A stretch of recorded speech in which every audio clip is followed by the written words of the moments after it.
Aujourd'hui, j'aimerais donner mon avis par rapport aux 106 étudiants expulsés dans une université ici au Québec, Canada. Je vais vous donner mon analyse juste après le générique.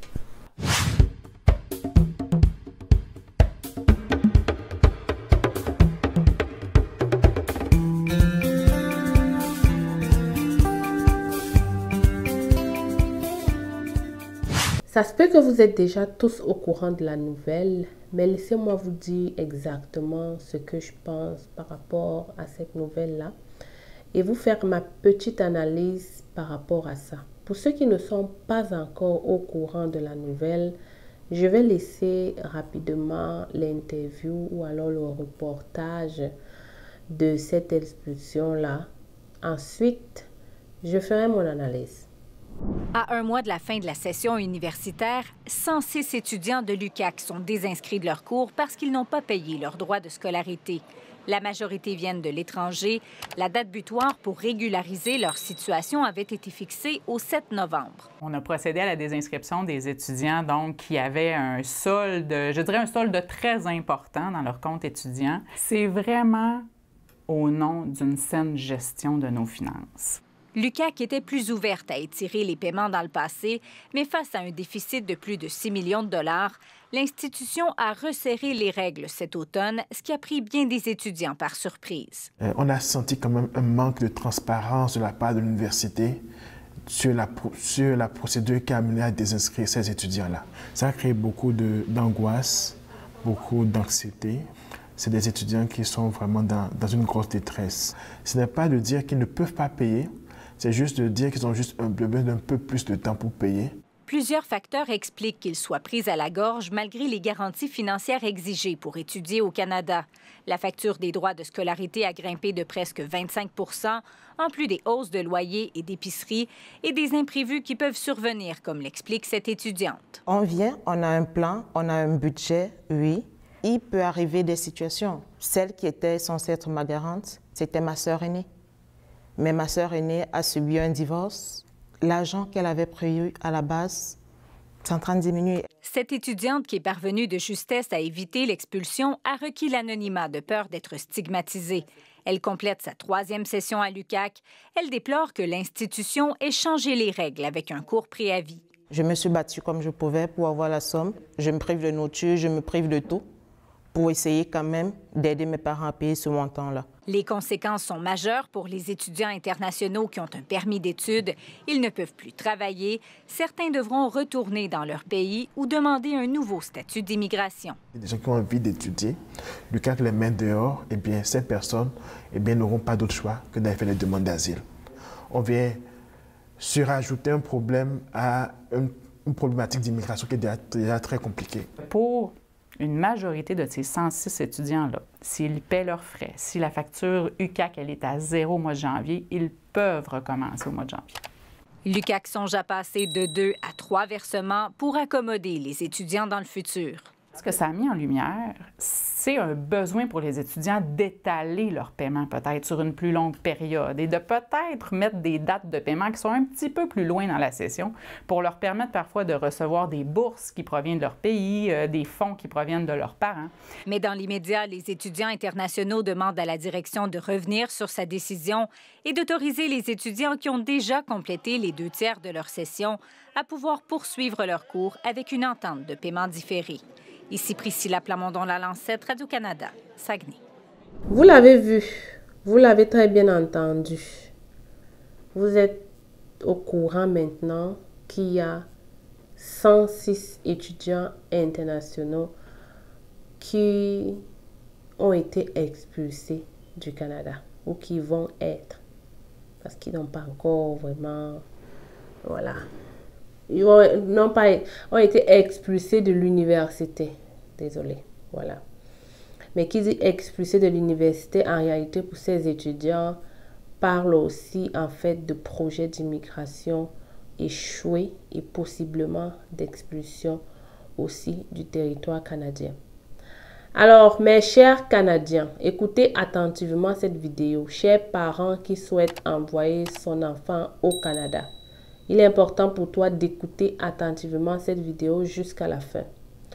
Vous savez, étudier au Canada, ce n'est pas pour tout le monde. Je le dis souvent.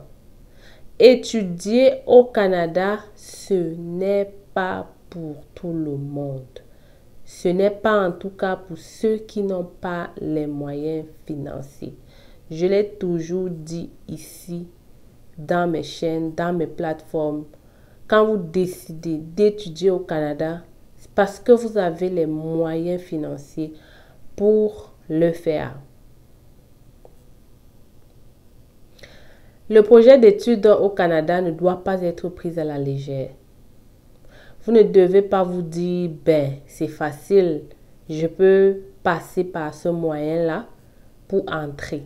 C'est la pire des choses. Vous pouvez choisir n'importe quel autre programme pour faire ça. Mais pour les études, c'est une erreur à ne pas commettre. Parce que, comme vous l'avez vu, quand vous arrivez ici au Canada, vous avez l'obligation de payer l'école afin de continuer à étudier et à la fin des études, obtenir un diplôme qui vous permettra ensuite d'obtenir un permis de travail post-diplôme et à la fin, après, d'obtenir une résidence permanente. Si déjà, vous n'obtenez pas donc ce diplôme, votre projet d'immigration sera un échec. Ou du moins, vous allez devoir beaucoup plus réfléchir. Et ce problème d'expulsion dans les universités, ce n'est pas que ça comme problème que rencontrent les étudiants internationaux. Il y en a qui choisissent le mauvais programme. Il y en a qui laissent les agents ou n'importe qui choisir un programme sans penser au lendemain. Et à la fin, ils se retrouvent au point de départ comme ces personnes expulsées. Il y en a qui finissent de payer 15 000 $ pour une formation qui après ne leur donne rien du tout. Il y en a tellement qui font des erreurs. Pourtant, il y a beaucoup d'argent en arrière. Je ne peux pas compter le nombre de messages, d'emails que je reçois des personnes qui, même en commentaire, vous pouvez souvent voir. Tel, je suis arrivée comme étudiant, mais maintenant j'ai envie de changer de programme. Maintenant j'ai envie de quitter l'université à Cégep. Maintenant j'ai envie de quitter d'ici à là-bas. Moi, la question que je me pose souvent pour ces personnes, c'est pourquoi n'avoir pas fait le bon choix depuis le départ. Mais je comprends parfois aussi ces personnes-là. Ils ne maîtrisent pas ce qu'ils font. Ils confient leur dossier à des personnes qui eux aussi parfois ne maîtrisent pas ou qui prennent à la légère ce projet d'immigration. Et ça me fend le cœur de voir des personnes comme ça souffrir après. Pourtant, si les bonnes décisions étaient prises, ils n'allaient pas avoir de problème. Donc, je vous invite ici, chers parents, chers toute personne qui souhaite étudier au Canada, d'évaluer son projet avant de se lancer. D'évaluer ce projet avant de se lancer. Si tu n'as pas d'argent pour payer la pension, choisis un autre programme. Choisis la résidence permanente. Choisis le permis de travail fermé. Regarde le visa visiteur. Regarde le permis de travail ouvert. Regarde les autres programmes d'immigration qui peuvent te permettre d'immigrer selon ton budget, selon tes moyens. Il ne s'agit pas, de la même façon dont je disais, pour ceux qui sont en train avec le visa visiteur, il ne s'agit pas d'immigrer pour immigrer. Il s'agit d'immigrer et réussir son immigration. Il s'agit d'immigrer et arriver au Canada avec la tête tranquille. Il s'agit d'immigrer et arriver, bâtir, réaliser les projets pour lesquels tu as voulu immigrer. Il n'y a rien de pire. Il n'y a rien de mal, il n'y a rien de plus drastique que d'arriver dans un pays comme ça et commencer à avoir les maux de tête pour les papiers.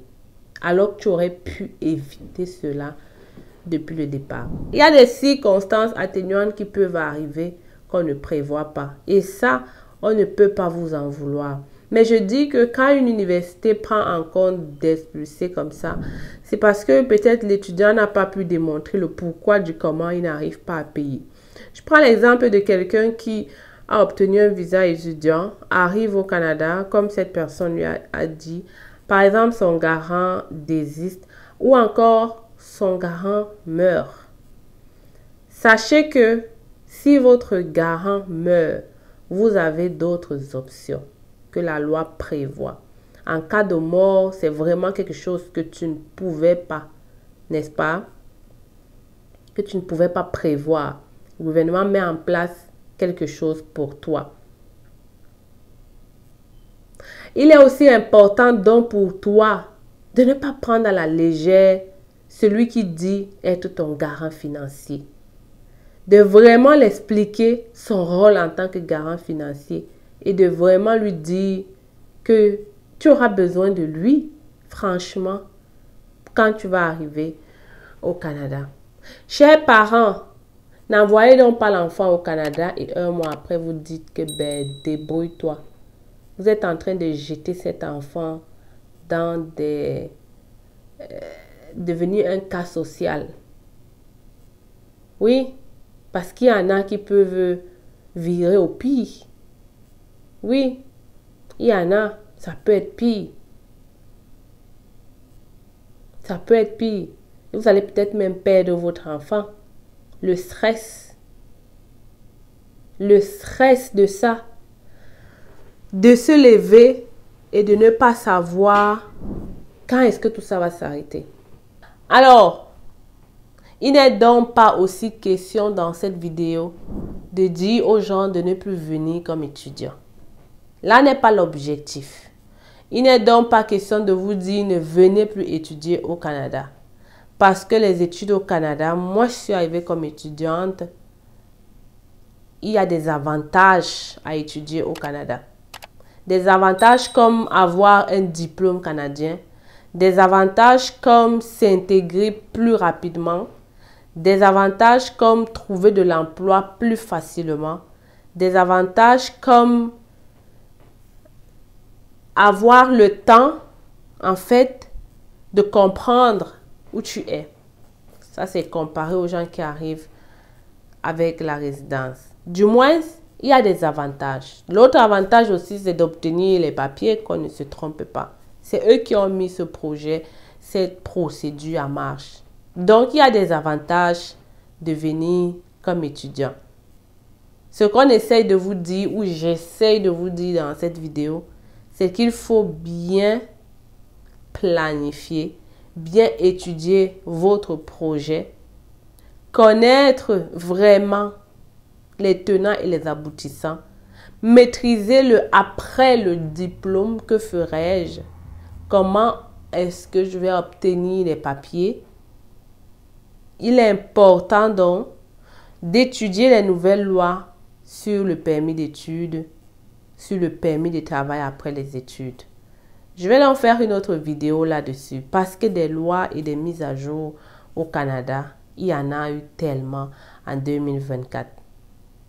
Je t'invite donc à t'abonner dans cette chaîne, partager cette vidéo et n'oublie pas surtout de cliquer sur la cloche de notification pour ne pas rater les prochaines vidéos parce que les prochaines vidéos seront très importantes.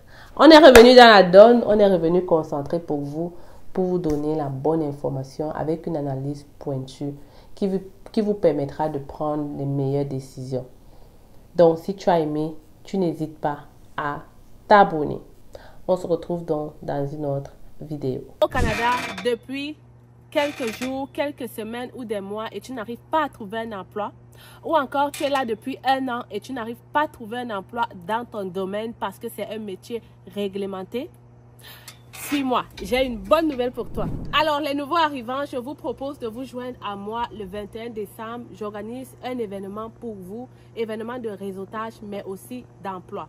Ce jour, je vais te montrer les stratégies, les conseils, les astuces pour réussir ta recherche d'emploi au Canada. Plus encore, je serai là avec notre partenaire financier Desjardins pour t'apprendre plus sur le crédit, investissement immobilier et d'autres encore. Donc, cet événement, tu ne dois le rater pour rien au monde. Viens donc te joindre à moi et ça me ferait un plaisir d'avoir un entretien en privé avec toi pour discuter de ton projet au Canada. Il y aura un bal de nouveaux arrivants. Vous n'avez pas idée de ce qui vous attend. Franchement, venez, on va travailler dans la bonne ambiance. On se retrouve là-bas, n'est-ce pas? Big up.